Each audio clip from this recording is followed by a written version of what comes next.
Yeah, Silent Hill TDS, what's up? Yeah, come on. I.O.W. Sports Network, late night edition. Let's go. Come on. We about to raise the bar. Wild card mark. Everybody grab a seat, cause you know we about to spark. Late night sports talk. Modelo Le Cigar. Man, you don't wanna start. Wild card mark. We about to raise the bar. Wild card mark. Everybody grab a seat, cause you know we about to spark. Late night sports talk. Modelo Le Cigar. Man, you don't wanna start. Wild card mark. Hey. L Boogie with the hot flame, ashtray full of top names, little tree for your membrane. This the 9 hour time frame. I just snatched up a 6-pack, got my hands on a lid pack, whipping up a little batch of snacks.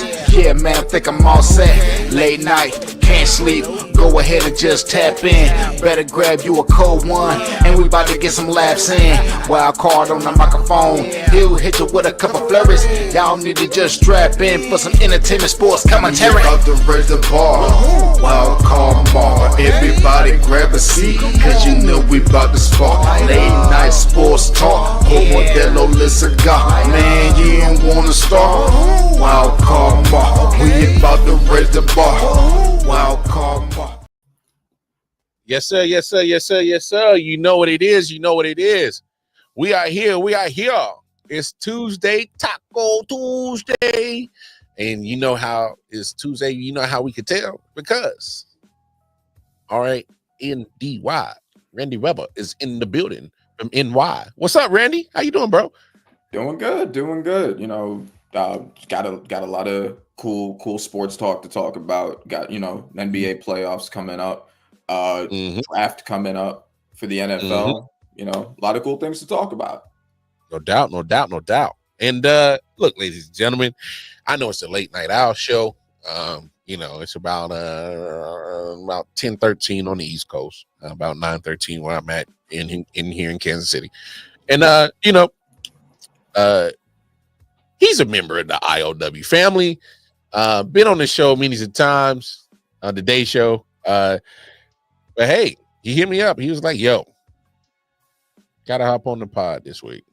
And I said, "Hey, bro, you I.O.W. family. Of course. Come on the show." Not only is he I.O.W. family, but hey, he is the beast. That is the wide receiver. That is the hey, pull the trophies out, my man. Hey, go get the trophies real quick. I need everybody to go see him. Go get the trophies. Get the trophies, Ant. Come on, go get the trophies. Go get the trophies. Cause we gonna hype my man up. All right. Yeah, we gonna hype my man up. Go get the trophies, bro. What it say on that thing right there, dog? Offensive MVP. Oh, hey man. Okay. Yeah. Hey, my man know how to play a little wide receiver. You did. AR is in the building. What's good, bro? What's going on, everybody? Good to be back. AR's in the building, man. Had a warrior. Played a majority of his past. Was that your sophomore season? Junior season with a bum knee and put some good film out and walks away with the hardware on a bum knee. Come on, man. Gangster.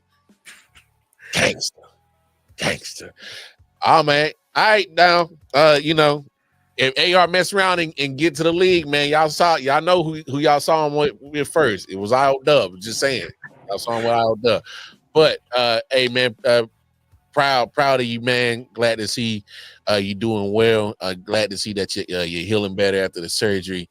Hey, man, pleasure is all ours. Trust me. Thank you for having me on. I'm excited. No doubt.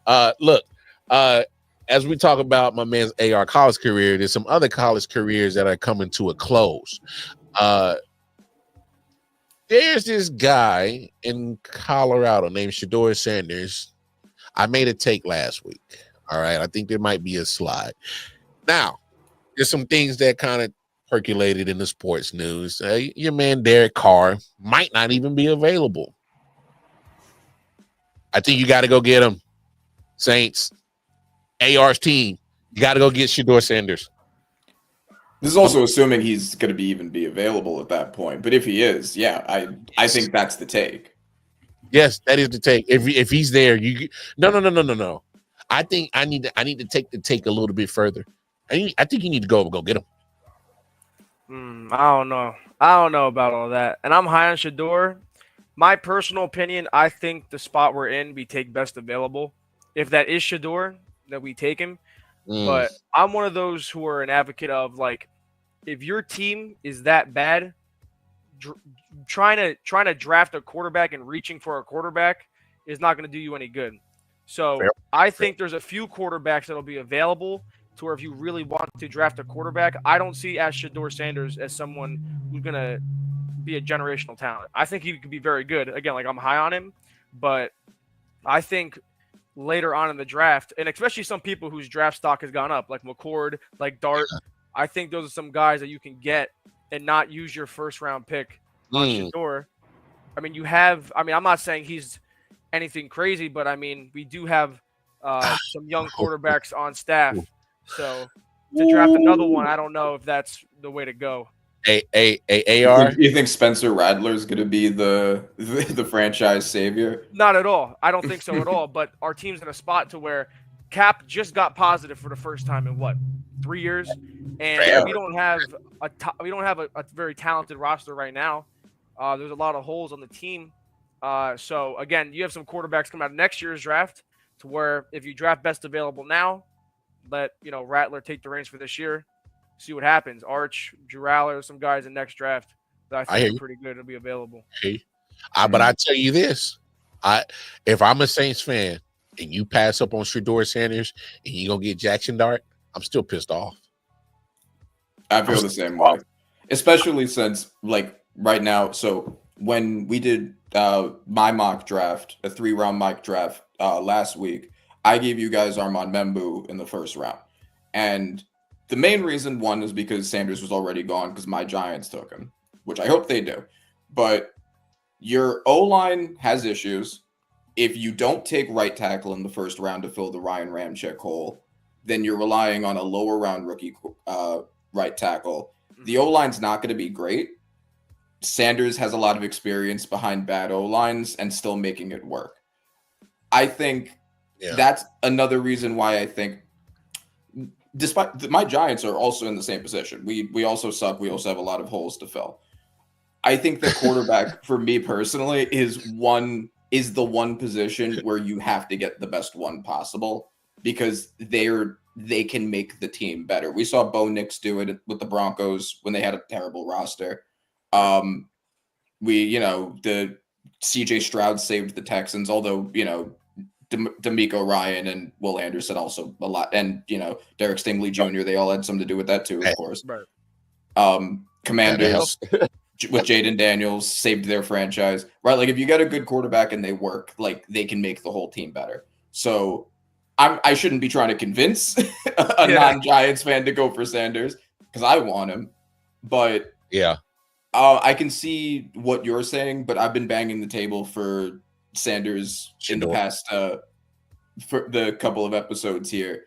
I think that he'd be worth the take, especially since if you go any further, you're getting a pretty much guaranteed backup in anywhere else in the draft because of how shallow it is. Imagine football royalty playing for the Giants, the Manning family, and now you pick up a Sanders. That would be crazy. Crazy. And imagine if he pulls a Super Bowl, at least has half the career that Eli had. Come on. It's a blue blood franchise. It is. I just thought that was very interesting. Because here's the thing with Derek Carr's situation is like, hey, with this news coming down that you might not even be available, and it's kind of like, well, damn. And this is like, what do you actually do? So now that kind of makes you. I just think, just for me, if your availability is already in question, so it already sounds like that you won't even be ready for the start of the season. I still got to at least address quarterback some way, somehow. I understand, and because you're not wrong in any of your take. All right, when you got so many holes, you got to feel going to get your quarterback can't fill or solve all your problems right there. It just can't. All right. Mhm. I don't Especially care what. when our best wide receiver was concussed 2 different times and out for 3-4 weeks. That's why I thought for a little while taking McMillan or the guy from Missouri. I forget his name sometimes. Yeah, Luther Burton. Yeah, like that would be something. Or again, if there's a corner available, we need a corner because we lost a Debo, lost Lattimore. Like we have a lot of spots that kind of need something going on. Yeah. No, I feel you. I feel you on that. I definitely thought that was interesting. AR, I got to get your take on this, bro. Obviously, we've had conversations of NIL and all that stuff, and the world that comes with it. I kind of talked about it last night about Nico I.O.W. I know I fucked up his last name. I talked about his situation, and now I want to add some more about my take last night. If you didn't see what happened, please go to the YouTube channel, check out last night's episode. I talked about it. I can't make Nico because what they're doing on ESPN and FS1 is they're gonna say, "Oh, humble this kid. He got greedy. Him." They're gonna the narrative is gonna make him look like the bad guy, and I'm not one of the buying into that narrative. I think in his mind, or whoever is in his camp told him, or they came up with the idea, "Hey, you're worth more than what you're getting," and whatever. Who am I to say of who he values where he's at? All right. Who am I? Who am I to say or where he values his stock? All right. If he feels he's outperformed his NIL contract and he asks for a raise, so be it. I've had millions in jobs. If I feel like I've outperformed my contract and I am not getting paid to a certain extent of my production, I will go to management and ask for a raise. And I am willing to accept the answer that comes with it. They're either going to tell me no, get the hell back to work, or some might get real furious. How dare you ask me for a raise? Might fire me, or I might get the raise. I don't know what the outcome might be, but I'm willing to take that risk. I feel like this is that type of situation. It's just him overvaluing where he thinks is at, where he personally thinks is at in his camp, and he took a shot, wanted more, didn't get it. Well, the narrative that's going to be thrown on him is that you got greedy. Why? How dare you ask?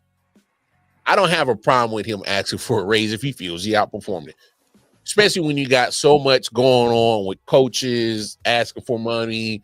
They get to ask, they get to move freely whenever.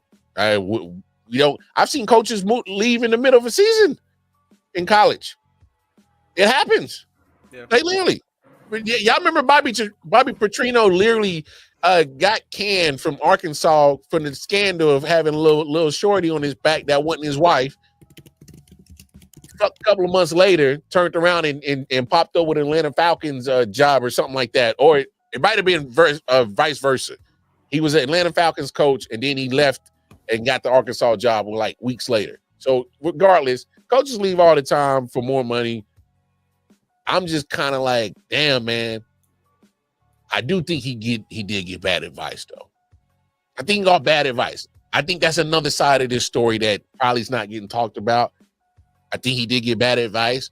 If he wants to value himself and his camp wants to value his stock at a certain point, I don't care. But let's be realistic in your evaluation of your kid's stock. Because now he's sitting out here with no scholarship, no team to play for, because he took a gamble, and it wasn't built on anything for me that seemed it was more sustainable, I should say. What's your thoughts, man? Go ahead, talk about it, because I know you and your teammates probably had these conversations before and like, yo, this is wild, bro. Yeah, I mean, I think we were actually talking about it today. I've been talking to friends, whoever it may be, about it. And I just think again, I agree with you. I think when you're dealing with people who are around my age, and we're talking about millions of dollars, you're getting advice, whether it be from an agent, family, friends. It could be social media influencing you. There's a lot of outside factors. But when it comes to your internal camp, you have to be smart enough to know what's the right move. And he completely overplayed his hand and tried and didn't go about the situation correctly. Because, again, you're threatening – that came out. He threatened to sit out of the Ohio State game, the week of the game. Yeah, like, I saw. That's crazy. Like, and they got their ass whooped. So is there some sort of that? People in the locker room catch a win. He's trying to, in the middle of the playoff run. Like, that to me is crazy. In the middle of a playoff run, you're threatening to sit out. And he didn't play well. And that doesn't help. No, right. Play well. That doesn't help. Well. So to me, it's like there's a way about, a way of going about things. I feel you. Yeah. If you think if you think that you deserve some more money, you go, you talk about it, give your reasoning, why you value it. Was it because Carson Beck just got $4 million? I'm better than Carson Beck. You have that conversation.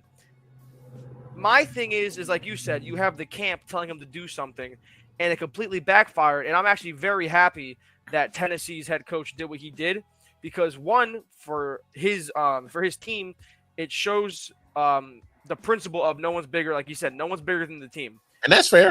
You're not going to let someone bully you into giving him. Again, he was getting $2.4 million. Yeah. Like, let's be real. Like, you're a college football player. You're getting paid $2.4 million. I get it. Someone else you might be better than might have gotten some more money. But let's be realistic. You have a pretty good situation there at Tennessee. And now you went and completely blew it up. And now North Carolina pulled out of interest. And I think it was Tulane as well just pulled out of interest. So now you're looking around with your hands up. Just lost two. You wanted 1.6 more million to lose 2.4. You know what I'm saying? He just lost 2.4. And now he has no idea where he's going to go. So I think it's a mixture of his approach, but I think as well, it's not all on him. It's really not. He definitely got told a way to go about it from his team. He got whoever on his team should be getting more of the blame than him. And I think, like you were saying, he's a kid. Come on, he's a kid, bro. He's not a pro. He's not a pro. Yeah. You gotta stop acting like 18 to 20-year-olds are pros. Yeah. You know what I'm saying? So it's like, and it's going to happen, even though, maybe it shouldn't. But again, it's going to be looked at. This dude's a locker room cancer. This dude has an ego, even though it might have not even been him really. Yeah. Maybe he didn't even want to really do it, but he got pushed by his dad, his agent. Probably so. Yeah. So that's a bad spot to be in, because now you just got schools pulling interest. Yeah, that's an interesting take, and I think that adds another layer to it. And before, I'm gonna bring you in here in a second, Randy. I just think, like, for this situation, like, yes, he got some bad information. And the blame needs to go all around. I don't know, man. Look, I get it. I just think we're playing with fire with this NCAA. And I just think at some point in time, just because you just, knew for a fact that this day was going to come, that you were going to have to pay these kids, and you didn't get prepared for it. You knew you've been taking advantage of these kids for years. So I don't know why you didn't have anything set up just in case, they finally somebody makes us start paying these kids. You got a system in place. You never did it. And then you just, all right, here, just get your money. And here's another thing that I think needs to get discussed when it comes to this situation. We got this situation. This is not anything that mirrors amateur. Nothing of this mirrors amateur about this label. I said it last night. I'm gonna say it again. Get rid of the amateur label. If you're gonna run this like a professional league, like the NFL, you're gonna start running the NBA portion of your college sector like the NBA. It's start running like a professional league. Just start doing it. I mean, you're there. You're there. NIL is just a form of free agency. NIL is a form of free agency. Same with transfer guidelines. The guidelines, they got to do something. And the issue is that the portal was already a mess the year before the NIL even started, from COVID and that whole. I mean, that was already a mess. So it's like before you even added the money in, it was a mess. It was a mess. I had a conversation last night with someone in the comments, my man Victor. Y'all saw in the college tournament, the coaches had to worry about a chance to play for a national championship while the transfer portal was opening that same time. It makes no sense. Like the NCAA, I think you're making more problems for yourself instead of having more solutions. I think you're making more problems for yourself with the way that you're going about the situation of NIL and transfer portal. But I mean, you're playing with fire because, like, we're talking, these are kids, 18, 19. Randy, what the hell were you done with $2.4 million at 18, 19, 20 years old, huh? Probably would have bought multiple cars I didn't need. In fact, I would have done a lot. I would have a lot of crazy irresponsible stuff. I would have lost that mad quick. However, this is what I'm gonna say, because I understand both sides of this. I think so. I have always been an advocate of NIL. I think that NIL was a good thing.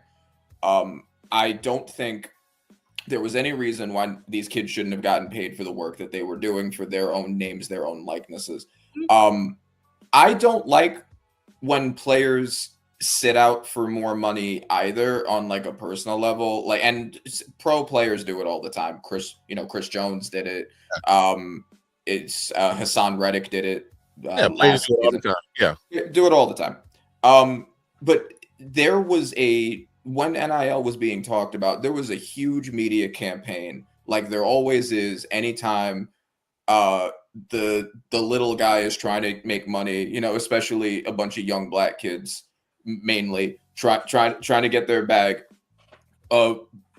People supporting the colleges being like, how dare these kids ask for money for their work? It obviously should just go to the college and they should be able to do whatever they want with it, right? So there was a huge media push against it that was obviously backed by the colleges. And then NIL passed, and I think that was a good thing. And I think things like this are going to be used as an argument to go back. And that's kind of what I'm worried about. Things like this, look what we did. We gave them money, and these entitled kids are now all greedy and they're all fighting for it. Right. So I guess that's my concern is, I do think that he went about it the wrong way, but like that happens when you negotiate. When you negotiate, sometimes you just don't know what your actual value is. Sometimes you try to push and you do make the wrong move. I've done it in my work life too. Like I'm that guy that'll be like, if I think I should get more money, I'll push for it. Yeah. And I've outguessed my value before. Sometimes I've underguessed my value. It happens. Yeah. But he is a kid. He was clearly being led by his camp, who, they profit from him making more money. So they're going to push him to do it if they think he can. True. And they overplayed their hand. And I don't think that he should be demonized for that. He was trying to make a business decision. He made a bad business decision. It happens. It's bad. Exactly. Yeah.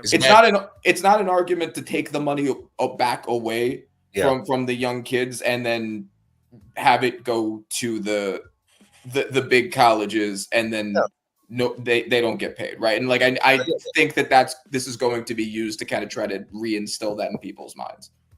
But Randy, is part what you said. I'm glad you said that. And when if I make clips of this episode, I'm gonna clip that. The fact that you said that they shouldn't make them like, oh, yep, bad business move, let's go back to old ways. No, because here's the thing. When there's a bad situation that happens with ADs, coaches, administrators, players or people who are in those positions that are dealing with these bowl games, whatever, and they negotiating their business and trying to do, and they're not going to always win. Come on, man. This is my problem with transfer portal and NIL and the talk around it. Mm-hmm. It goes back to the main point that you said, Randy. We can't sit here and make it seem like it's so demonized when the kids want to ask for it, when they are the content, and y'all been taking advantage of them for years, centuries. For years. They got nothing. They were working for free for years. And it's also not like the other side. They never talk about the other side making cutthroat business moves. They never talk about the other side when the college or the team, they're the ones that are overplaying their business hands. We never talk about that. Yeah. There's so many facets. Like, AR, talk to him, man. You are in the college setting of a student athlete. They will cut a player if he's hurt and can't produce for that player, can't produce for that team no more. They will pull a scholarship. Mm-hmm. Yeah, for sure. And I think it's when you have different perspective of what goes on. Like, obviously, I'm at a smaller school. There's no NIL in Division III. Yeah. So, like, for us, for example, like, I'm there because I love football and I'm trying to get my degree. But when you're at these schools, like, you got to think, like, when I go play football, I'm not having millions watch around the country at my game. I'm not bringing in $1 million to my program. True. So when you're these kids, and you're like, dude, like you guys said, like, you know, they make so much money for these colleges, for the NCAA. So you're gonna blame them for wanting to reap the benefits of that a little bit? Just a piece of it. They not even asking for a big slice. It's not. It's nowhere near the size of, you know, like the NFL or something like that. And again, college football makes so much money. It's not even funny how much money they make. So again, like Randy said, like, you can't blame players for wanting to have a cut of what they're bringing in. They bring in a ridiculous amount of money, and to be doing it for free, like, again, like you said, like, you might as well just make it not amateur. I'm not gonna lie, like, that level of college football isn't amateur. FBS, the Power 4 conferences, that's not amateur football by any stretch of the imagination, as it is. You know what I'm saying? It's just the amateur tag because it's college. But it's just an amateur tag. That brand of football and what goes on, media, all that stuff, that's business. That's not amateur at all. Exactly. Yeah. That's literally a development league for the NFL. That's all it's been. Mm-hmm. FBS has been a development league for the NFL because that's exactly where they're going.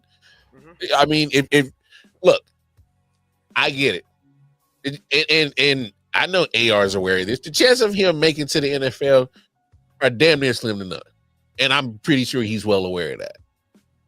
But if there's a chance that he can get in there, an opportunity, a tryout, you never know what the hell might happen. But his chances of pathway to the NFL are so small. He's literally got to catch lightning in the bottle compared to these Bammers in the FBS level who are seen every Saturday on prime time. Yeah, and that's a platform is set for them. You know what I mean?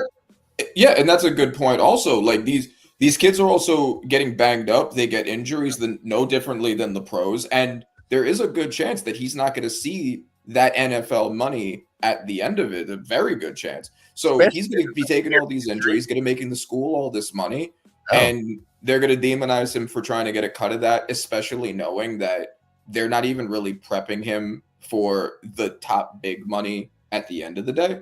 Yeah.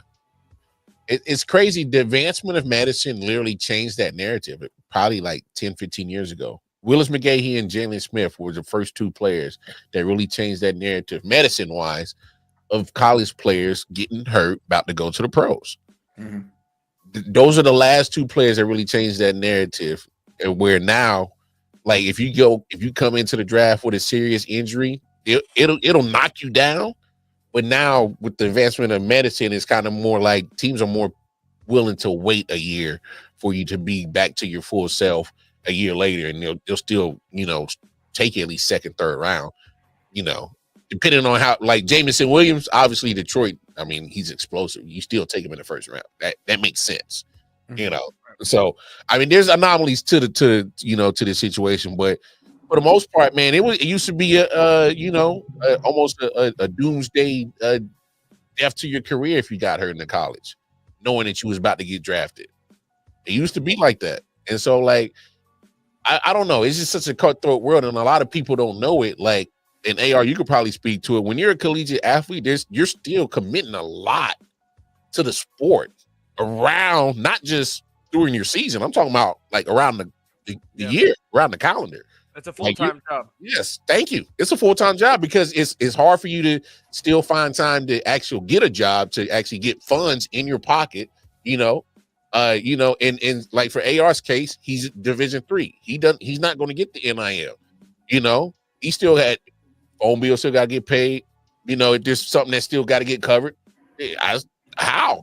Luckily, hopefully the fan got me. Hopefully, And also to your point about like the way that drafts, like the way that injuries affected drafts, it's not as dramatic. You're right, it's not as dramatic as it used to be. But like if we look at the draft now, Josh Simmons was expected to be the top tackle off the board until he got injured. Now he's probably going in the second round. That's an expensive fall off. Yeah, that's a lot of money. Yeah, yes. Benjamin Morrison was expected to be like a top 3 corner in the draft. Now he's expected second round because of the hip injury. Yeah. Savon Rebel, like if you get injured in your like draft year, or if you're coming off of an injury, that could be a really expensive follow. That offensive lineman, I think it was maybe a year or 2 years ago, might have been two, from I forgot his name, from Michigan, the senior offensive lineman who tore his ACL. I think it was in the and against Ohio State last year. He Yeah. was supposed to be, then blew out his knee. It's like crazy, bro. And Yes. I know a few people from around where I live at that like were at camps and at whatever for NFL teams and get hurt, and then boom, just done like that. And unless you are a player that already has that big max contract in the NFL, your chances of sticking around post injury is it takes a hit too. And that was a great point, Randy. I think a lot of people aren't paying attention to that as well when it comes to that aspect of it. When it comes to these situations, especially leading up to the draft. Yes, the advancement in medicine you can still get a chance and opportunity to get to the league. That dollar drop from first round to second round is so significant. Like, and not only that, we also got how they set up the CBA. Obviously, you get the 4 years with the 5th year option in the first round. You don't get those options later when they get deeper into the draft. Like, you ain't getting those perks. You look at it right now with Brock Purdy's contract, and he ended up being a starting quarterback going to a Super Bowl, and he got drafted so late. He's making less money than Nico wanted. he's making less money than Nico wanted. You know what I'm saying? Like it's crazy to be in a pro and to be at like a guy who's gone to the Super Bowl. Yeah. And this dude is asking for more money in his college NIL than you've made in your career earnings in the NFL. You know what I'm saying? Just because he was a late pick. Nah, no doubt.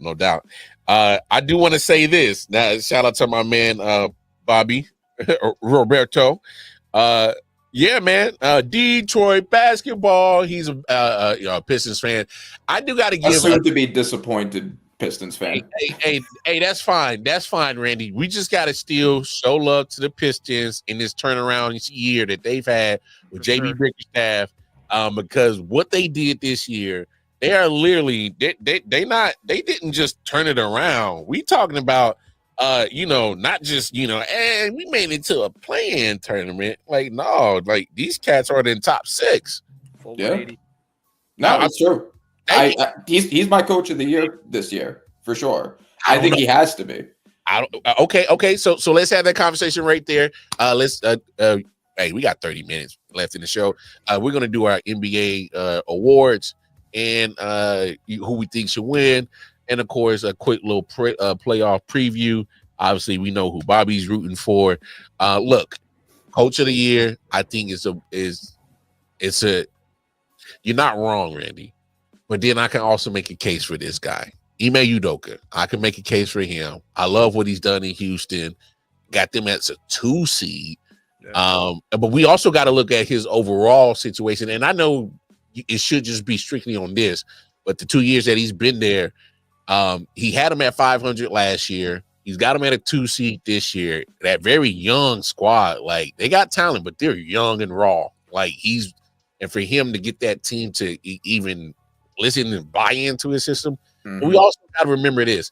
His first year in Boston had 51 wins and went to the championship and was a game away from knocking out the dynasty, bro.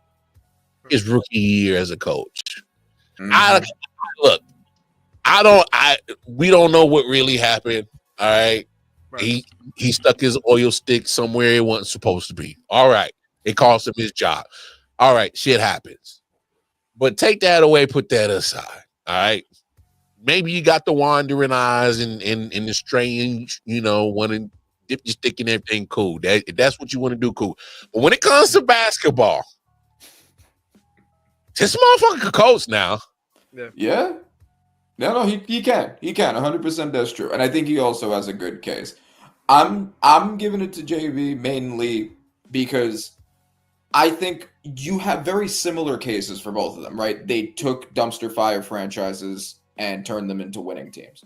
That's basically the argument for both of them. I think like the other contender is the Cavs head coach, but he has a lot of talent and they were already a good team. He made Right. them a great team. So Right. that's why I kind of knock him out. Yeah. I'm giving the slight edge to JB, and the reason why is That's fair. And I know other it. than Cade and like Ivy when he's there as a like an okay center. Yeah. You're not he has wrong, Bob. no- I'm Yeah, not disagreeing. exactly. I'm not disagreeing. Yeah, that's exactly what I'm saying. They were the worst team in sports. Oh yeah, Last 1 year ago. It was bad. It was bad. It was Their bad. roster still isn't good, right? Like it's Cade. It's a serviceable roster with Cade. It's like a decent roster. Then you got Cade balling. Yeah, you have Cade, and then you have like a bunch of like mid-level role Solid players. guys. Yeah, solid role guys. Yeah, but like not a good team. Like it's the coaching. It's the coaching and it's Cade, and that's basically it. I agree with you. Uh-huh. And that's why I think that's why I wanted to start with this conversation, because I don't think neither one of these guys are a bad answer. I don't think them. Like literally, if you came to me right now and the votes were split, and if they name ain't JB Bickerstaff or Ime Udoka, I'm not taking you serious, because I think you can make a literally valid case for either one of these guys. And Bobby, no, you're not wrong. The comeback was a lot greater. The Detroit Pistons basketball was a dumpster fire. And I'm talking about not just recently. It's been bad we talking about almost double-digit years. Yeah, It's been bad for a while. Like somehow, I don't know how the hell y'all got money to build a new arena. I don't know how the hell y'all pulled that off. Like y'all was bad. Yeah, and they didn't have money to get good players. That's crazy. Like it's crazy. Like I don't know how the hell they got that funding to get that stadium, because they were piss poor bad. And you, first of all, what you just gave Mo Williams last year to come be your coach, and for you to have the balls to say it ain't working after 1 year. Yeah, we know what we gave you. It ain't working. I think that takes balls, dog. Yeah, that's a gamble. You gamble, dog. They rolled the dice like them, and luckily you lucky JB Bickerstaff made that dice go 4, 5, 6 this year, because that's a ballsy move, bro. That was a ballsy move, because one, hiring Mo Williams wasn't the problem. The contract you gave him was crazy. Yeah. That one was crazy, because you can't. I like Mo Williams, but when he had the roster he had in Phoenix, if you can't do nothing with that roster, then you just can't coach, bro. Yeah. So what made you think what he did in Phoenix, which let's be honest, underachieved still with the roster that he had, do with that young roster, pretty much Cade and a whole bunch of guys? What did you think he was going to do? You got what you got last year, a piss poor product. Hello? They got what they paid for. Got what you paid for. An empty arena. That's what you got what you paid for. Mm-hmm. But it's false for you to go and say, I wish more GMs and owners would have that mindset. Hey, I don't care. I thought it was gonna work out. It ain't. Yeah, no, I agree. Coaches hold on to their jobs for way too long. Too long. Yeah. Way too long. I've said this about a lot of NFL coaches, because we had this conversation about like why doesn't Brian Flores have a head coaching job? Why doesn't Eric Bieniemy have a head coaching job? But why did Brandon Staley keep a head coaching job for 3 years? Why did Arthur Smith keep a head coaching job for like 3 days? How did Nathaniel Hackett, right? Like these bums who have no resume. How do you even get a job? Yeah, exactly. How do you get a job, let alone stick with one? It's nuts. Meanwhile, we have Michael Malone getting fired after winning his team the title. That is so crazy. Bro, it's make that shit make sense. Make it make sense. The same thing happened to Budenholzer when he won with the Bucks too. Yeah, okay. That was we made that comparison. I had talked about that last night. I had talked about that last night. And shout out to my man Damian Adams. I'm gonna shout him out again. Last night he had I used a couple of his clips for visual aid or audio aid purpose. Look, you look at Budenholzer and you look at Frank Vogel. These coaches just won championships in this decade. You get to Phoenix and you try to tell me I have no amnesia how to coach basketball. Here's what these two coaches had in common. They would have fast-paced offenses compared with tough, hard-nosed defense. That's what Frank Vogel, and that's what you get with Mike Budenholzer. That's how they won the championships. Is fast-paced offense, hard-nosed defense. All right, Frank Vogel, bubble championship. Dwight Howard, AD, playing defense. Had the post locked down. Because if you gonna get past AD, White was about to clean it up. All right, they won with defense and fast-paced offense. They cleaned that board up. They was already running. All right, same thing with Budenholzer with Giannis. I'm shutting down the paint with Giannis. Brook Lopez. All right, Bobby Portis. They gonna play some hard-nosed defense. All right, but we gonna move this ball on offense because even if Giannis ain't the leading scorer, more times he was. Hey, that big dude, he gonna go coast to coast with his old goofy ass. He gonna go coast to coast. Or I'm gonna have Drew Holiday do point guard shit. He's a great facilitator. Mm-hmm. So Middleton back then was good too. Yeah. So at that point, I'm playing defense, hard-nosed defense, and fast-paced offense.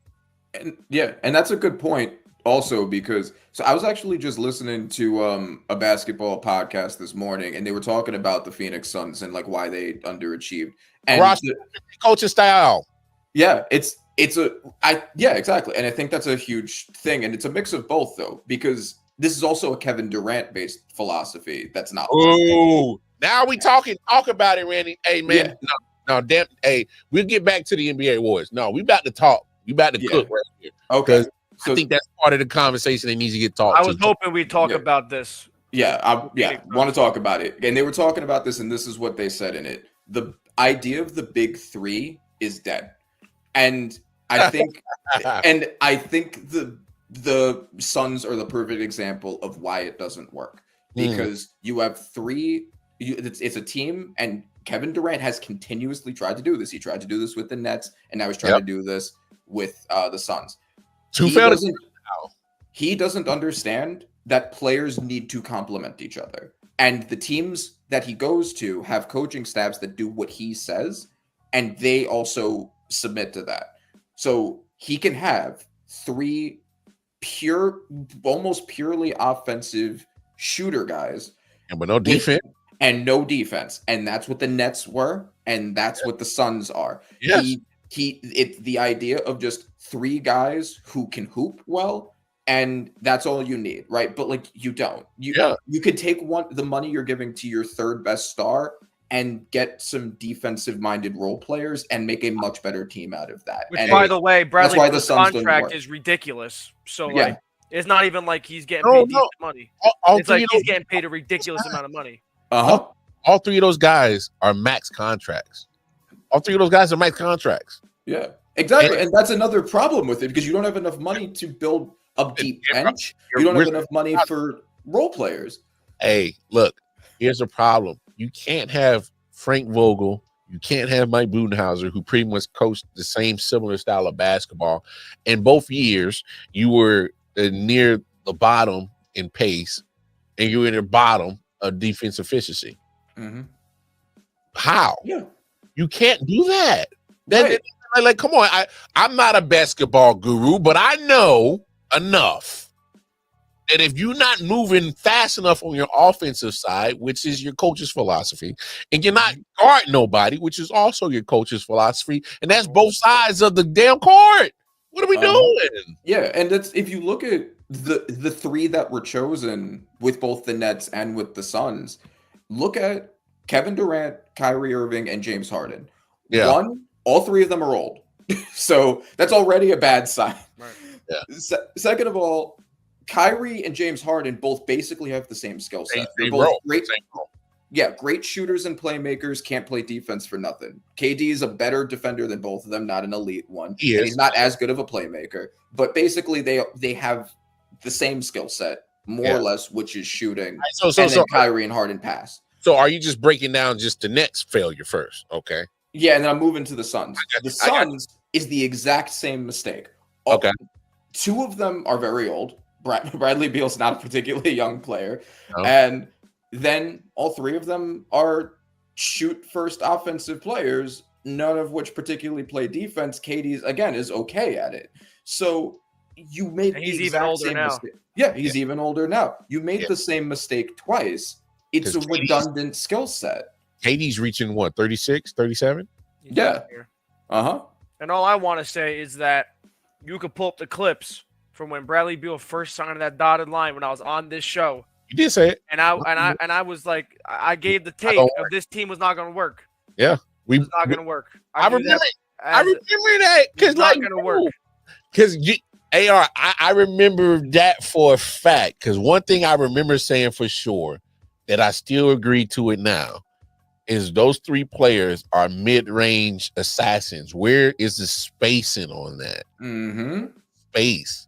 And then there's no defense. And There's then, no defense. you know, There's again, Bradley Beal, he's always been just the lone guy on the Wizards. Like he had Wall, obviously, then like Westbrook came over, but like as the third dude on that team, that makes no sense. He's strictly offense, minimal defense. Like it's not a fit at all. Exactly. And again, also you have so much money wrapped up in three people on your entire roster. No, I think it's so easy.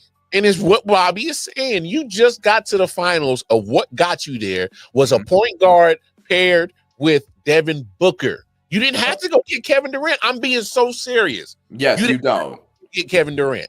You did not have to give away McHale and draft picks. You gave away pretty much your whole core of your whole team to go get Kevin Durant. And the problem that is reason why is definitely failing is because you compiled it with another max contract. Now you got 3 max contracts. Like we said earlier, you can't get anything, and you failed to actually construct a roster. You got rid of your point guard. Devin Booker is a shooting guard. He is not a point guard. People got to understand in basketball, a shooting guard does not make you a point guard. All right. A point guard is he's a conductor of your damn orchestra. And if he's trying to do too much, your music going to sound whack. But if your shooting guard tries to conduct the music like he's the point guard, it's going to sound like trash. I'm trying to tell you, your shooting guard is not your point guard. Yeah, you don't want 3 people who are going to be ball dominant shoot first players who aren't going to prioritize passing to each other. Oh. They could have simplified it by go getting Mike Conley. They could have made it so easy. Also, and this is another funny thing that was on that I had heard recently in the sports world about Kevin Durant in particular. It was about NFL to NBA comparisons. And you know who was the Kevin Durant comparison? And I agree with this so strongly. It's Aaron Rodgers. They are the same player of their sport, and it makes so much sense if you think about it. That's crazy, bro. Both old as shit, both old as shit, playing like way past their prime. Kevin Durant is still a good player, but he's serviceable. Yeah, exactly. Better than Aaron Rodgers is at football now, but they're players who have at least one championship, but are still seen as postseason underachievers because of the talent level they should have had. They go to teams to try to make up for that part of their legacy, and they end up ruining the team, abandoning them, and then leaving. They're the same player. Man, I don't know. The difference is Rodgers only did it once as of right now. Yeah, he's gonna do it again. Yeah, whatever team he's going to, it's happening again. Well, I don't know. I mean, I think if he goes to a different team now, like I think the Jets had unreal expectations. For what was really the reality. Yeah. And if he goes to a different team now, especially now that we saw what happened with the Jets, it'll be more of realistic expectations. So I don't think the whole Jets thing is going to happen if he signs with another team. You know what I'm saying? I feel like it'll be more like reasonable, but the Jets are like, oh, Aaron Rodgers, Super Bowl, pops his Achilles. Like it was just like the worst things that could have happened. First of all, with the expectations and going down, it was kind of just crazy a mess from the start. Yeah, no, yeah, the expectations was crazy high for no apparent reason. I never understood. Like, come on, bro. Like, y'all got a history of being some losers, bro. Don't act like Aaron Rodgers is about to turn your franchise around. Like, come on, bro. But when it comes to KD, all right, and I've said this numerous times, and I've said this a lot lately, I think he's such a phenomenal player. He's a Mhm. great shooter, great scorer, and that's fine. And that's fine. But if anybody put Kevin Durant on a GOAT conversation, No, because it's more than just talent, and that's I think also a thing that Kevin Durant himself doesn't realize. I It's could put him more, on the Dan Marino level. That's fine. yeah, it's more than just talent that makes you great. He's probably more like purely talented of a player than say a Amen. Magic Johnson. Like, and if we're just talking about skill, but Magic Johnson had the things that he didn't have, and that's why he had so much more success. There was more than that. Kevin Durant might be more talented purely than Kobe, at least as a scorer, but Yeah. but he didn't have that killer instinct. KD's a bitch. Kobe was a killer. Like it elevated him beyond his talent level. I don't know. I can't confirm or deny the business of Kevin Durant. I will say this: his Mamba mentality level is not at the level of Kobe's. I can't agree with you on that. But there's levels to that. There's a level of killer instinct that LeBron can't reach. That to my opinion, I think Kevin Durant might have a little bit more killer instinct than LeBron. There's levels to a lot of things. You think really? That's an interesting hot take. Hey, Kevin Durant ain't scared to take that last shot, baby. Okay. Look, I think taking the last shot thing. LeBron is going to make the right play, and that's fine. Yeah, he makes the right play. But for me, if I'm the dog, the right play is for me to take the last shot, and y'all get out the way. That's the play. Okay. I think that there's also, because the conversation with KD is always basically centered around him losing to Golden State and then running away to join them. But you could okay, now we're talking, because that's going to be the people going to call it low hanging fruit. But I'm sorry, I can't look past it. And I'm a Thunder fan, so I feel that you had him down 3-1. Yeah, but that's the thing, is also you could make the comparison that what LeBron did with the Heat isn't that different. It's not, he didn't lose to them first, but I'm going to run away from my bad roster. Well, not even a bad roster in OKC, but like fire teams, like that was LeBron in a bag of chips. He brought him to the finals, like, and he's not getting no help. Like after a little while, you're like, dude, I'm not gonna break my back no more. I want to build a legacy. I will say no. I'm not even necessarily disagreeing with that. I'm just saying that like you could make the argument that these are kind of comparable mindsets, whereas like someone like a Kobe didn't have that same mindset. I feel that, but hold on. Here's a myth that I get it. Offensively, LeBron carried a bag of chips to their finals. Defensively, had one of the best defensive teams in the East that year. I know a lot of people let that slip out of their mind. I ain't gonna let it happen. Defense don't win championships in basketball. Compared you to watch it or not? Not if there's zero offense. Right. Not if you got nobody scoring. Like you got to have a little bit of something. True. You know what I'm saying? Like, who'd they go up against that year? The Spurs? Yeah, a dynasty. And they got murdered. Yeah. Like it wasn't even. No, they had no business in there. They had no business there. They had no business in there. I get it. I'm with you. You need defense to win championships. Don't get me wrong. But if you got no offense, you could be no chance. The 10 points. If you can't score 10 points, you know what I'm saying? Like it's the reverse of the Suns discussion, right? Because they're all offense, no defense. You can't have either. Right.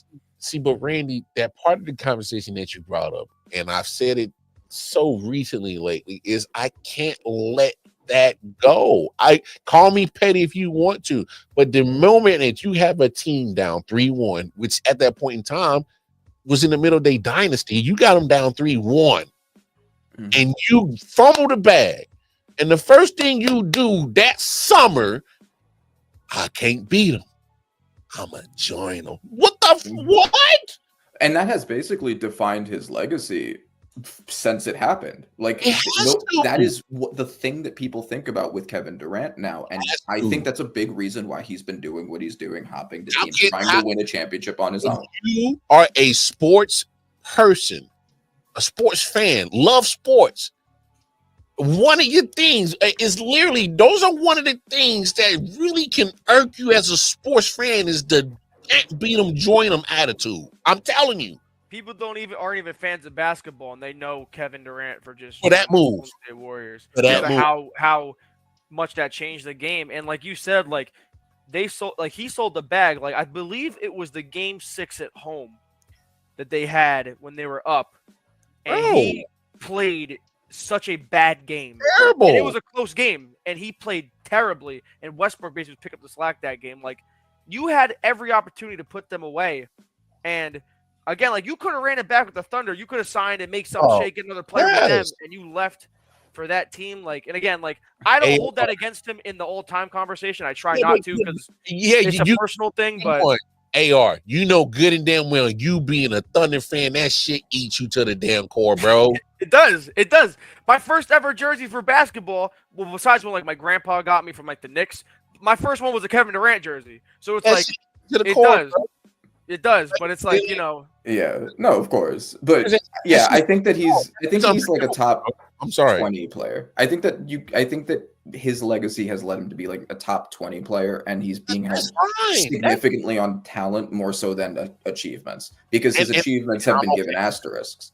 And I'm okay with that. All right, that's the crappy thing about it. His 2 championships are like everyone looks at it like, all right, like, you know, it's kind of hard not to win on that team, you know. Mm-hmm. You hitched your wagon to a 73-19. Yeah. So the best team we've ever seen win-loss wise. Yeah. You add another Hall of Famer to the team. Right. Exactly. I mean, come on now. Like, what are we really talking about? You hit your wagon to a 73-19. How much work did you really think you were going to have to do to get a damn championship? Yeah. I mean, it's true. I'm just being honest, dog. It's true. Yeah. I'm just saying. Hey, I'm telling you right now. I done picked up a nice batch of fresh strand. All right, there's a good chance I might go to the room tonight, and wifey might be ready. All right, what the hell I look like not being ready? All right, I can't get the job done. All I gotta do is show up. That's it. He did show. All he had to do was show up, and again, he almost got another ring while he was hurt in the finals against Toronto. They almost won that one. All I gotta do is show up. Their team was depleted. All I gotta do is show up. Yeah. If they don't get hurt, they probably win that series. What are we really talking about? Like, don't get me wrong.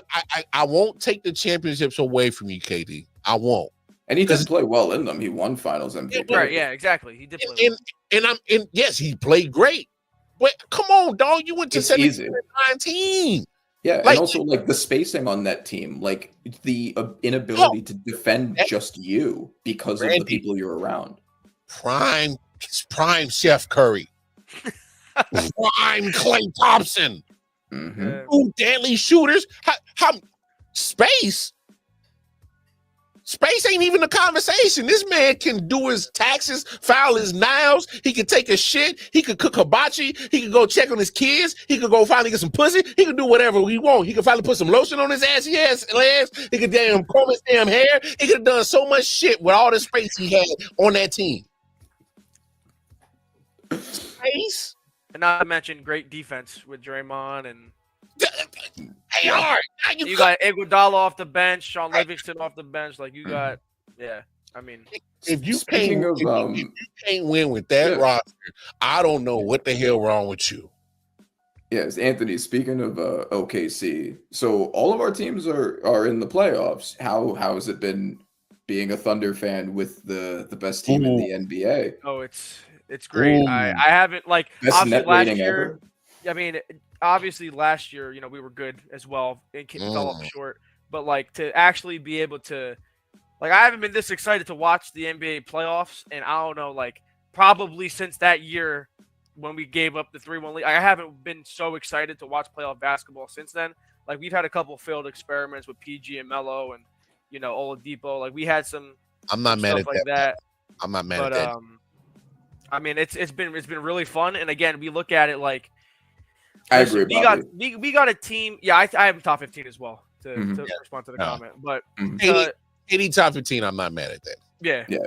But to have a team to where we're so young, and our star is so young. Like I was looking at a graphic, and our starting five and the Auburn Tigers starting five are the same age. Like that's crazy. Crazy. Yeah, to have this success is like, even if we don't get it done this year, going forward, like we're a shoo-in to be a top seed for how long now? And with all of our draft picks.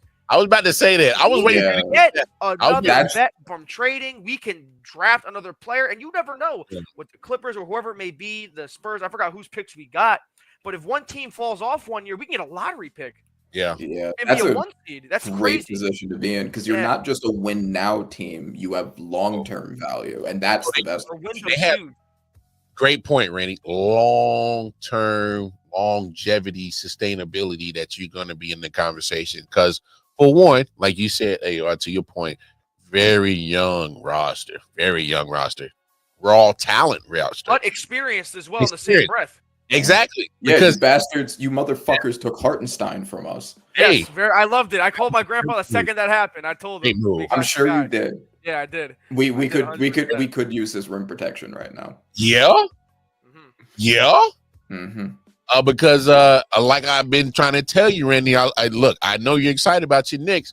The Brunson broom, we sweeping. Beware the Brunson broom. I don't know about a sweep. I know about a sweep. Lord, you see, you just jinx your squad. Y'all about to fuck around and eat that broom now. Because look, I'm just gonna say this. The thing about OKC is that all the points that AR just made and you just made, Rand. What's great about OKC is that you're sitting here with a MVP, and I'm calling it now. I think he's winning MVP. I know a lot of people are going to look at what Jokic is doing and all the categories he's leading in. Trust me, I get it. MVP right here. You see that right here? Top figure. That is a good segue into our award predictions. MVP. Look, I get it. I get it that Jokic is leading in a lot of categories, but here's where it matters. All right, it matters in points. That point average that SGA got right now, it matters, and he's playing good defense. He's on the winning team. He's on the winning team, the best team. That matters too. The highest net rating in NBA history for any team, and he's the only player in the NBA who's top 10 in both offensive and defensive rating. Yeah. So in addition to the points per game. Yeah. So look, I get what Jokic is having his best year of his career. Literally. It's very similar to Lamar Jackson, where like he had a better year the next year, but because of somebody else, he can't win the MVP for his better year. There's whether you people want to admit it or not, there's still that element of entertainment and business that is involved with these awards and how they hand it out. Just in case you didn't know that, all right? You didn't know that? All right, I'll put you on game. All right. Fact of the matter is that the commissioner, Adam Silver, has been trying to find a face for the league. You know why? There's a guy in Ohio, the Akron Hammer. He's about to retire soon enough. They need a new face. All right. They tried to give it a Ja. No, he shot his way out of that. All right.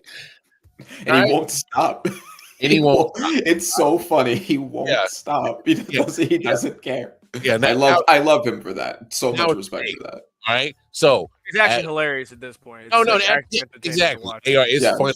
Because he knows at this point, like he's doing it on purpose. You know what I'm saying? Yeah, it's like I don't care how much I get fined. I don't care how many games I sit. And he's basically saying, I don't want it. I don't want this. I just want to play ball, have fun. All right, cool.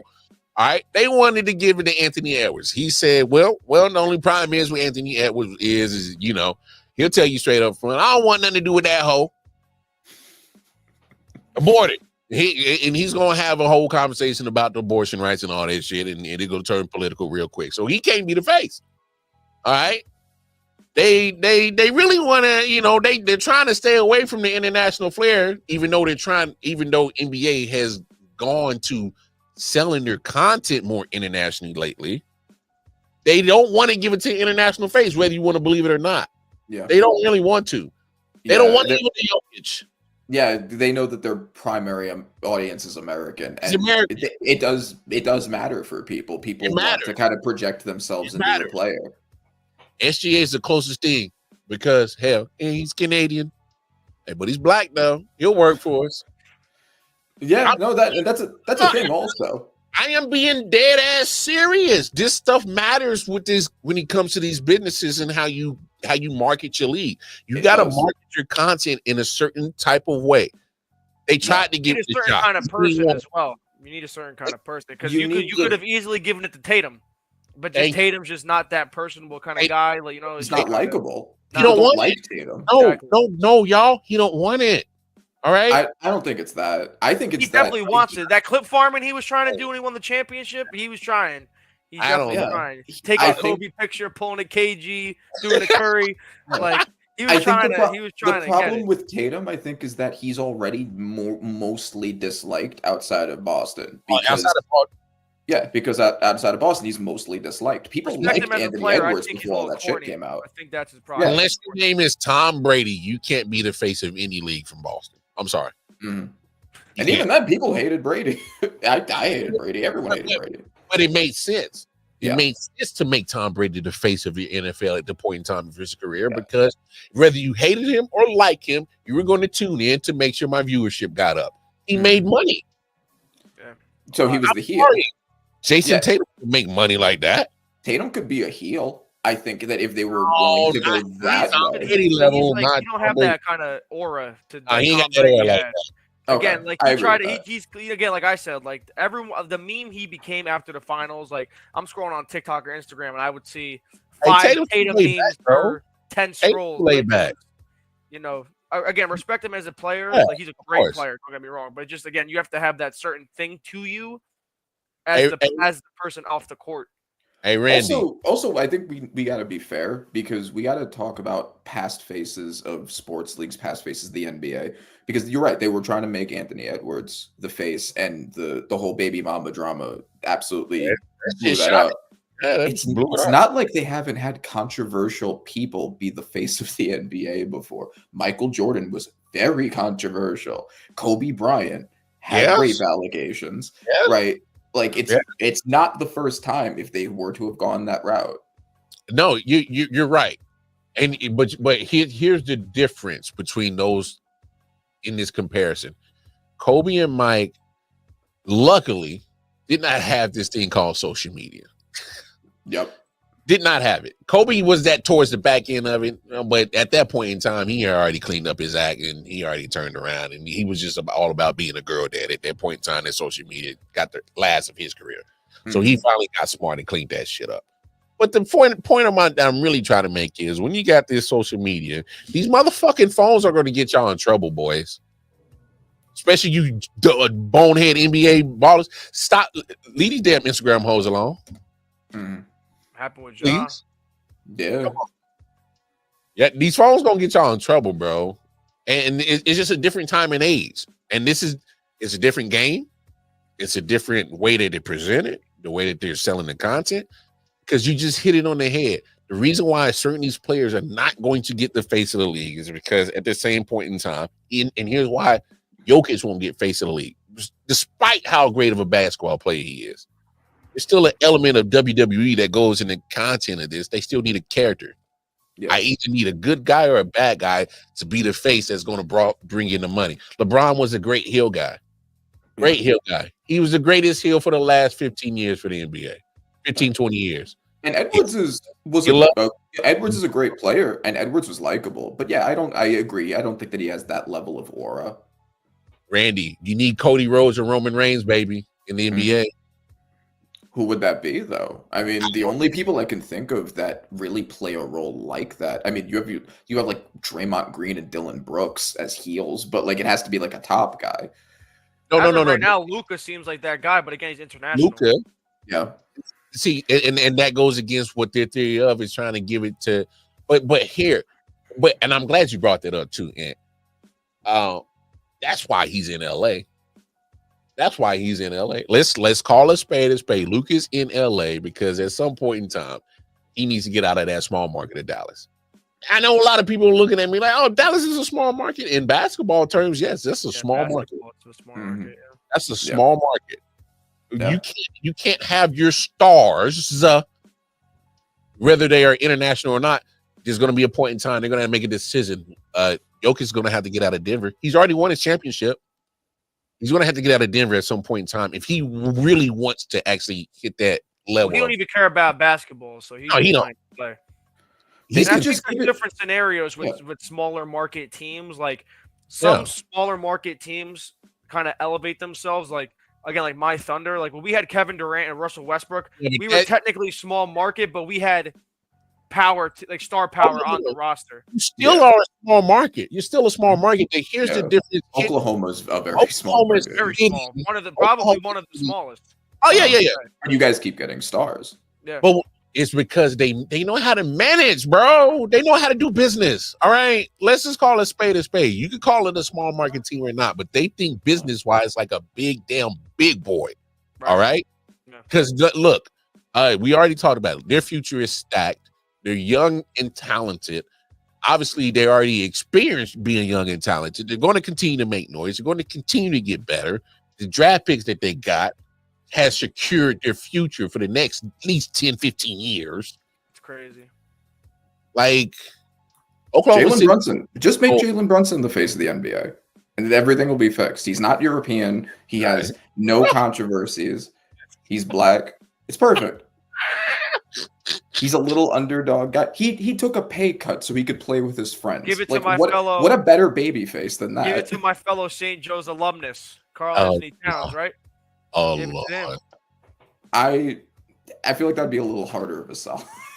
Yeah, that's a real hard sell, bro. St. Joe's with touch and made right there. That's real hard. But no, anybody. Josh Hart. Yo, obviously AR. I think you don't have to make a pitch for SGA to get MVP. I'm pretty sure you're about to get MVP. Randy, would you be opposed if they gave it to Jokic? Give the MVP to Jokic? Yeah. No, but I think that SGA is the more deserving of the two. I think, and it's not a voter fatigue thing. I don't care about voter fatigue. No, I just think this is based off of just business, and it just makes business sense for SGA to get it. Yeah. I mean, exactly. I'm not looking at this at basketball at all. I'm really not. I'm really not. You have the combination of the stats and the wins. That's it, right? And he has the combination of the stats and the wins. Yeah. Jokic has the great stats. He has less wins. Team compared to Jokic, who has championship experience on that roster.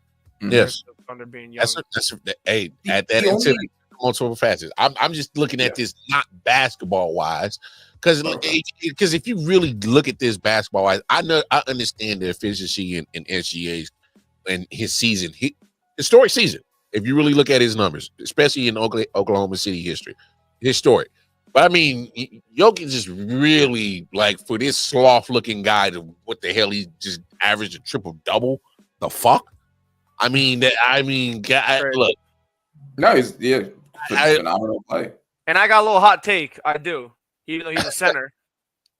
I think what Russell Westbrook did completely diminished what averaging a triple double really is, because he did it for 3 years and only got one MVP for it. So I know it's a center and he's the first center to get it, but like in my opinion, I feel like it's not been normalized, because again, it's only been 3 people to ever do it. Yeah. But we've seen how like Westbrook's treated now, and like people don't even pay him no mind. And when he won his one MVP, he also averaged triple double multiple times after that and never won an MVP. Yeah, and I agree with that. And I think a big part of the reason why is because in the case of Russ, him doing that didn't lead to winning. Even in his MVP year, it didn't lead to winning. Right. I don't think he got it in the first round. He got beat by the Rockets. Yeah. So that's the thing with like that's kind of why the narrative around the averaging a triple double is like, great, you stat hunted, awesome. Like, where's your wins though? And like that's kind of what Russ turned it into.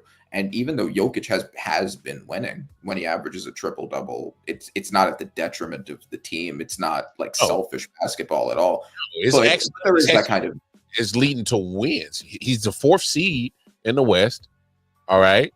Yeah, and that's the difference between him and Russ, because Russ fans like Bobby, because I know he's still watching, love to make that comparison. It's just like, why is Brody given so much shit for his triple doubles, but Jokic is celebrated for his? Well, because Jokic he happens to be averaging a triple double because he's playing well enough to lead his team to wins. And he's not hunting for rebound. Like, again, my favorite player of all time is Russell Westbrook. That's my favorite player, and I can admit that.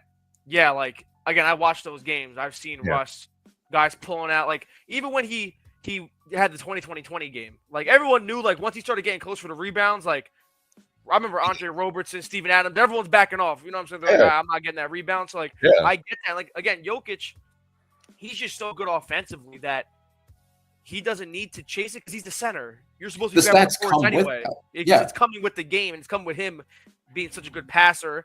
He's going to get his 10 points. And then again, he's setting up his rebounding teammate. Anyway.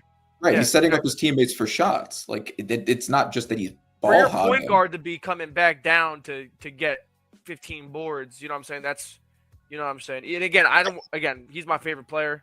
No, but I'm glad you're saying it, AR. And it's not the reality. It is the reality. He did stat hunt.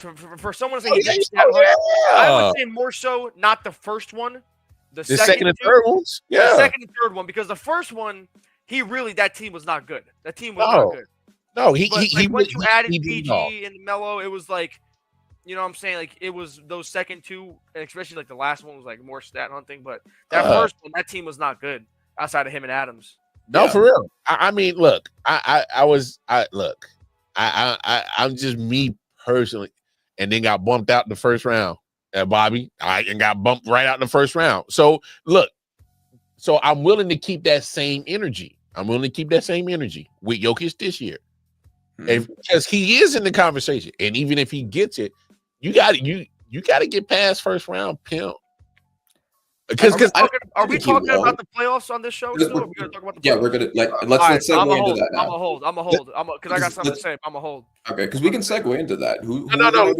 Yeah, let's get to it. Who get in the first round? Well, first of all, who do y'all think is coming out to play in? All right, because I mean, right now, as it is, Magic move on. So now they're the 7th seed. All right. Wait, they played today? Yeah, they played the Hawks. Oh, yeah. Okay. So that was my prediction. I predicted Magic was going to be the Hawks. That would have been mine too. I'm actually surprised. Okay. I'm gonna save my smack talk for the Hawks another day. Anyway, I love smack talking the Hawks. No. I'm gonna save it. As of right now, 67-55, Warriors are up on the Grizzlies right now as we record this. Warriors are gonna win that. I mean, I knew the Warriors were gonna win. They are only in the play-in in the first place because of pre-trade deadline Warriors. Yeah, but we also got to look at that situation, that trade deadline. I think the Warriors is the team that you should be scared of right now. They're hot. Yeah, they're hot. No, Jimmy Butler, bro. Yeah, like he's a difference maker, man. Like he hit the switch. Oh yeah, playoff Jimmy, and Steph's already a playoff riser. So that's what I'm saying. Steph was going to get ready. But what I'm saying is right now, when Jimmy hits the switch, because we all know he don't give a about this damn regular season shit, but he hit the switch towards the end of the regular season, and he hits it. He already hit it, and they've gotten hot. And what scares me about them is the experience that comes with them. Right. And of top course, to bottom, coaching, administrative, all the way down to your leaders. I think they're a serious threat. I think that. Damn right they are.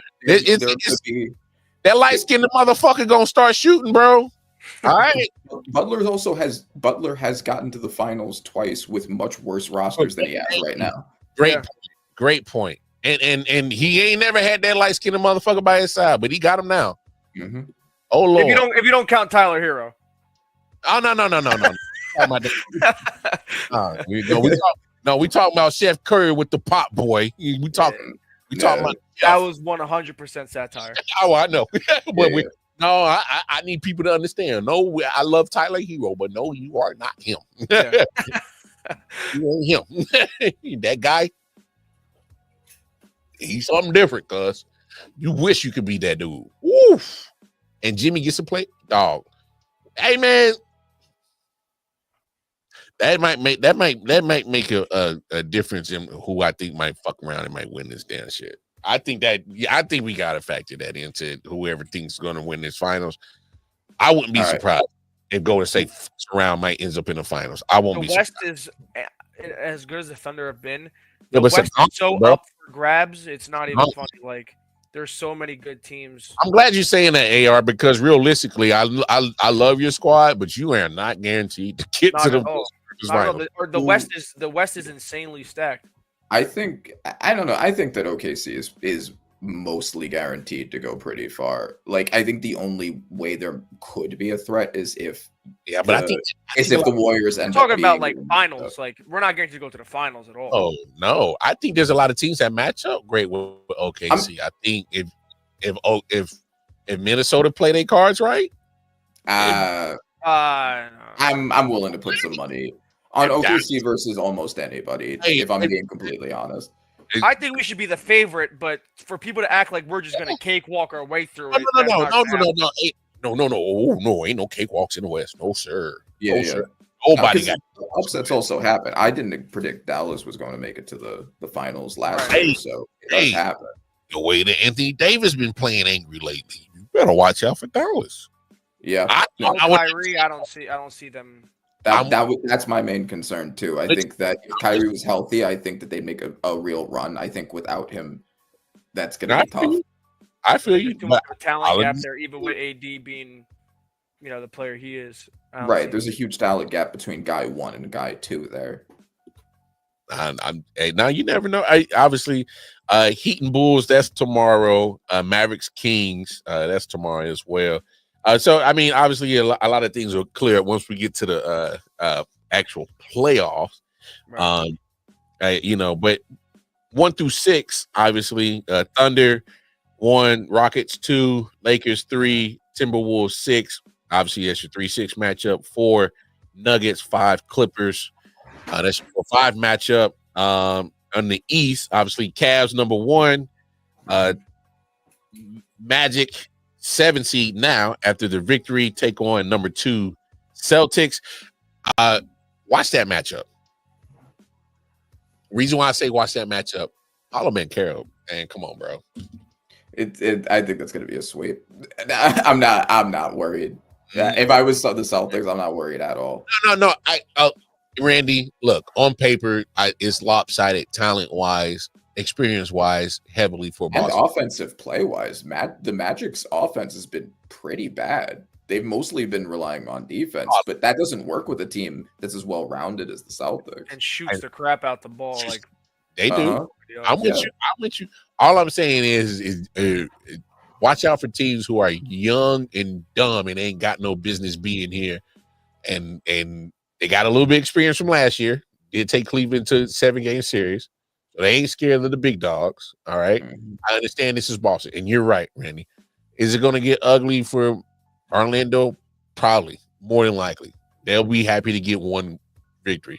What I'm saying is, as in watch out for it is because when you got a team that has no business being here, sometimes they end up playing with such reckless abandonment. They can either A, fuck around and win that series, or 2, beat the shit out of Boston and soften them up for their next round. So that's why I say out for it. I get what you're saying. I think that of the bottom end teams that might be the surprises, I think you're going to see more of those in the West. I think your Timberwolves, your Warriors, the teams that are lower seeded, the Clippers, another one, that are lower seeded but are good teams going against teams that should be better. I think if we're going to see upsets, I think you're probably going to see a lot of them on that side. One team that I think you're not going to worry about. I think Clippers are gone first round again. I think Clippers might get the upset. I'm not going to lie. Oh, it's Nuggets Clippers, right? Yes, over Denver. I don't know. I think. Okay, I'm gonna rest my case because I was watching the last few days ago. I was telling you, listen. I'm not saying Zubac is anything like Jokic, but no, he's been playing good basketball. Now listen, shout out, man.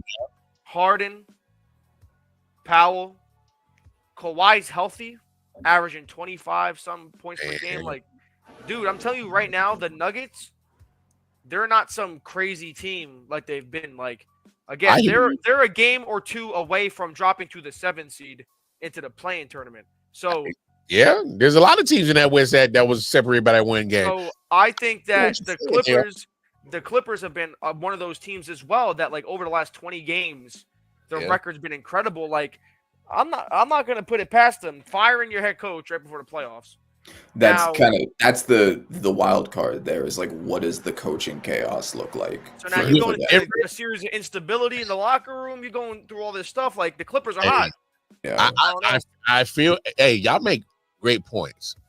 Also, if you think about it, like, Jokic is the best player in the series, but if you're looking at the average talent on both rosters, I think Clippers have them beat. Right? Yeah. Like Harden is a great talent. I mean, he's a playoff dropper. So aside from playoff Harden, because playoff Harden is a minus, but you have playoff Kawhi who might cancel him out. Well, depending on what Harden it is, because Harden Rocket was different. Yeah, but he was still a bit of a choker. He's basically always been a choker. But even aside from that, right? You have playoff Kawhi, who's the opposite of playoff Harden. You have Zubac. You have who else is on the team? Norma Powell, who's been good. Yeah, yeah, exactly. So the overall roster on the Clippers is a better roster. I think we're giving a lot of credit to just Jokic in particular, and that's fine. And playoff Murray. And I don't disagree with either one of your fellas' takes. They're absolutely. I think I agree with them, and I think they're spot on. Here's where I have a problem with. Man, we are one sneeze far away from a back injury, ankle injury from one of those two guys on Clippers in a heartbeat. I'm talking about Harden and Kawhi. I'm talking about Harden and Kawhi. All right. We've seen it time and time again. Harden will get hurt come playoff time, as KD in Brooklyn. All right. We've seen Kawhi get hurt playoff time. Look at his whole Clippers career. He spent a lot of this year hurt. Like, so it could easily get re-triggered. Yeah, that's the thing. And look, yes, it's a caveat. Yes, it's the what if. But we've been in that what if situation when it comes to the Clippers damn near every year when it comes to playoffs for the last 4 or 5 years. They've had Paul George, Kawhi, Westbrook, and somebody. They had a aura of different names that they've had, and they've always managed to get hurt come playoff time. It's never failed. Mm-hmm. Never failed. So you're not wrong. It's just are they going to actually be able to avoid the injury bug this playoffs? Yeah, I think that's also a fair and honestly, I'm just being so honest. Go look at it the last few years that since they even signed Kawhi. You're right. Yeah. I think that the Nuggets are still the favorite for me. If I'm choosing, I'm still taking the Nuggets. Yeah, I could see this end up being a game that ends up going to Game 7. Who's guarding Jokic? Let's have an honest conversation for the Clippers. Who's guarding Jokic? No one can guard Jokic at this point. I mean, we've seen it. So yeah, but that's every series is like, oh yeah, it's like, you know, in the prime of LeBron or the prime of we're in Giannis. Like, who's gonna guard them? Well, nobody's gonna guard them. Like, we know that. You know what I'm saying? Like, so if that's the case, and we know that the offense runs through Jokic because he's about to facilitate the shit out the ball before he even gets his. We know that. So if that's the case, you can't let Russell get off. You can't let Aaron Gordon get off. You can't let Michael Porter get off. You damn sure better not let Jamal Murray get off. Mm-hmm. If this is what's going to be the killer of the series, is the averages of assists for Jokic. Yeah. Whenever he assists more, they always win. He's got to set up his guys, and because they're going to have the team. If he averages 8 or above, Clippers are cooked. Mark my words. Because they're going to have to double team Jokic. I don't think Zubac is going to be enough, and that's going to open up somebody else. That's true. Yeah. Ali, you oop it. All right. Okay. Okay, let's look at some of the other matchups for the play-in and the first round. Who haven't we talked about yet? Well, how you feeling about your Knicks? Oh, we're sweeping. Beware the Brunson broom. Bobby, you still in here? Because he told you earlier you crazy. He said, nah, that ain't happening. You're not sweeping us, bro. Like, get over it. Of course he's saying that. But, like, again, remember, their roster's not good. They're overachieving. They have one really good player and a good coach. If they get a win, they're stealing one. Like, our roster is significantly better. Yeah, I have it in about 5 games probably. At most for them. That's what it should be. It'd be about 5 games. What it should be about 5 games. Right. Like our main issue, the Knicks' main issue is our bench depth, but they have starter depth problems. Your problem is your coach. He'll run you into the ground. No, that's what. Yeah, I think that's a big problem, and I know it's been talked about a lot. Like, just getting worn down. No, yeah, sure. I agree. Yes, that is a big problem. But like, I guess we're kind of have to assume that who is currently healthy is going to be healthy for the sake of doing this because injuries are so unpredictable. First of all, everybody's playing. Everybody's hurt at this point in the year in the career, in the season. Everybody's hurt. All right. Yeah. But it's like, how do we predict who's going to be hurt? Right. Like we kind of have to do this with the assumption. Yes. Who's playing is playing. And I think what my main point is at this point in the season, all the teams left, nobody's 100%. And there's no way. All right. They're not 100%. The Pistons aren't. Ivy's been out for a while now. And he's their second best player. When you play 82 games, you're not healthy going into a playoff run. Not 100%, not even close to it. Mm-hmm. So, but I mean, look, end of the day, I think it's going to be some great basketball. I will say this. All right. If Tibbs can somehow get past Boston, can somehow get past Cleveland, I think we got to start giving Tibbs his credit if he can make it to the finals this year.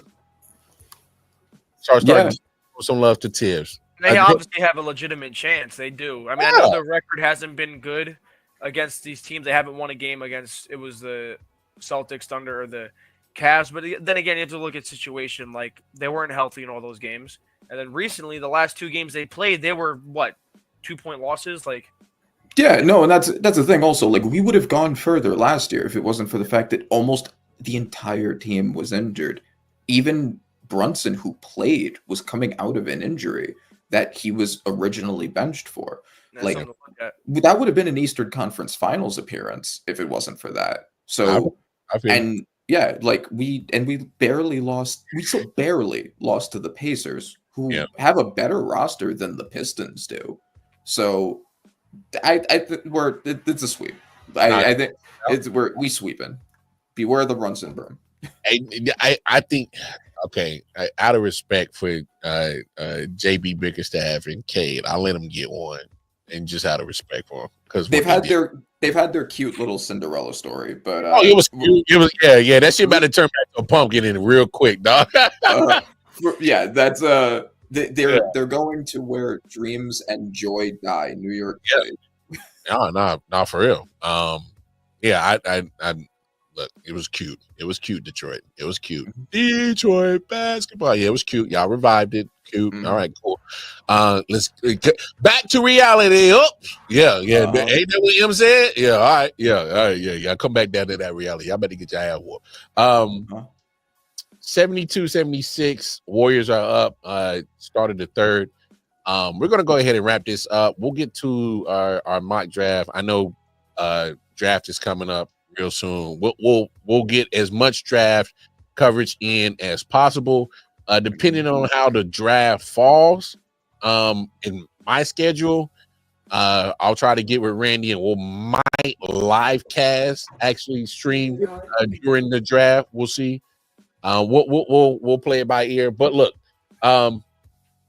AR, drop your social media so people can follow you because they need to get with you, nephew, because they need to see how you doing that toe drag swag up there in Mount Clair, how you got that trophy that you showed them of offensive MVP. So drop your socials, man, so they make sure they tap in with you, bro.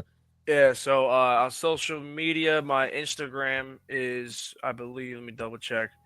Anthony R3204. So that's where I post my football stuff. My highlight reel for this year, I should be dropping it soon, but I haven't gotten to it yet. Nah, yeah, get to that highlight reel. I can't. Hey, my man was over there cooking, man. All right, my man, and with a bum knee, come on, bro. Hey, he ain't had to do them peoples like that. Why you do them peoples like that, man? How you do them peoples like that? Hey, Rand, man, drop the socials, man.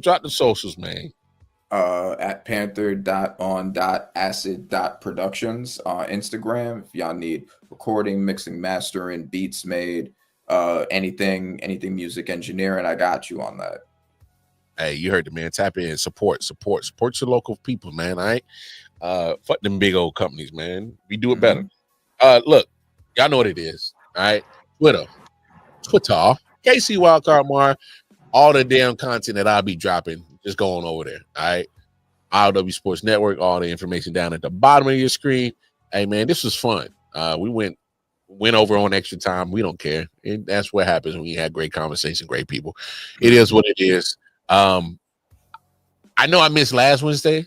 I'm gonna make sure I'm here this Wednesday, folks. So I apologize. I know y'all gave me hell for that. I was like, what you doing? You brought the show back. Randy made you bring your ass back, and you missed Wednesday. Randy, they came in my head that I missed last Wednesday, bro. So shit, my bad. No, they need to be patient. They need to be patient. All right. Like I said, go on over to the Twitter page. You see all the damn content I got, man. And like, come on, back up off me. All right, goddamn. Anyway, y'all know what it is. Appreciate my man AR. Appreciate my man Randy Tuesdays. Y'all know what it is on the late night hour show. Randy Tuesdays. I think that we need to hashtag that shit. Might pop off. Randy Tuesdays. I'm about it. I'm with it. Hey, it's the most important Tuesday next to Taco Tuesday. Randy Tuesdays, right here on I.O.W Sports.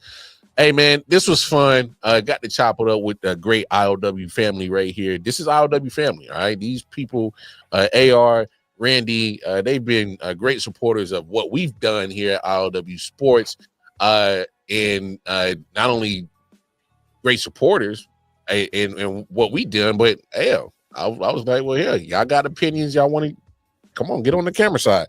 Oh, before we get out of here, Anthony, please plug the family business, because I would be so hurt if I did not do that. Yeah, off air. All right, plug the family business. All right. Yeah. So, what's on Facebook? Facebook's the main page. It's Ever After Chocolates. So it's all chocolate, desserts, confectionery kind of stuff. So yeah. So on Facebook, it's Ever After Chocolates. That's where all the content is. Like, been posting videos, pictures, all the stuff we're doing. So. No, I've been losing weight, but I might mess around with your mom and put some of that weight back on my big ass. But I big bag. I'm eating all the snacks and the confectionery sugar. Like dog. Look, man. Hey, Mama Roger, don't do me like that. I've been trying to lose my weight. You gonna mess around and put this big back on my black ass? Come on, baby, don't do me like that. Damn. Anyway, yeah, hey, now we all gonna look like Luca. We all gonna have that extra weight.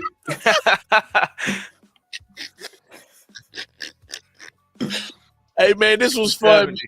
Hey, this was fun. Make sure you tap in with the Roger family, man. Go support them, man. Great family, man.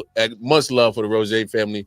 AR, love you, bro. Randy, love you, bro. I appreciate both of y'all, man. This was fun. I know we over on time. I'm going to bed. I'm about to smoke this bowl and take my ass to bed. It's been real. I.O.W Sports Network. Y'all bring y'all asses back on here tomorrow night. Hey, because your man Wildcard Mar got one more night in me for this week. All right, one more. It's been real. Peace. We out. Take care of yourself. Take care of each other. Peace and love. Yeah.